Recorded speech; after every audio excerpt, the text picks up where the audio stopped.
بسم اللہ الرحمن الرحیم۔ آج کا موضوع ہے تخت بلقیس کس طرح آیا۔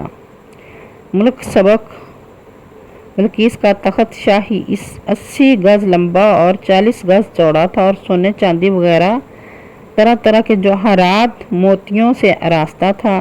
جب حضرت سلیمان علیہ السلام نے بلقیس کے قاصدوں اور اس کے ہدیے و تحائف کو ٹھکرا دیا اور اس کو یہ حکم نامہ بھیجا کہ وہ مسلمان ہو کر میرے دربار میں حاضر ہو جائیں، تو آپ کے دل میں یہ خواہش پیدا ہوئی کہ بلقیس کے یہاں آنے سے پہلے اس کا تخت میرے دربار میں آ جائے۔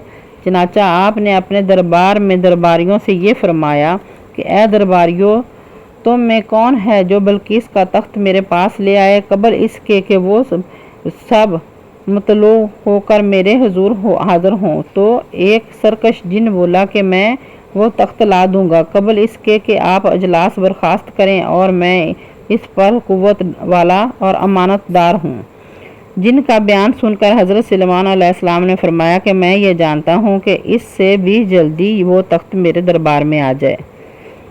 یہ سن کر آپ کے وزیر حضرت آصف بن برخیال، جو اسم اعظم جانتے تھے اور ایک باکرامت ولی تھے، انہوں نے حضرت سلیمان سے عرض کیا جیسا کہ قرآن مجید میں ہے۔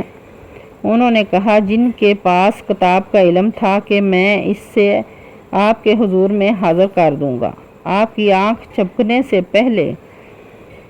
چنانچہ حضرت آصف بن برخیال نے روحانی طاقت سے بلقیس کے تخت کو ملک سبا سے بیت المقدس تک حضرت سلیمان علیہ السلام کے محل میں کھینچ لایا، اور وہ تخت زمین کے نیچے نیچے چل کر لمحہ بھر میں ایک دم حضرت سلیمان علیہ السلام کی کرسی کے قریب نمودار ہو گیا۔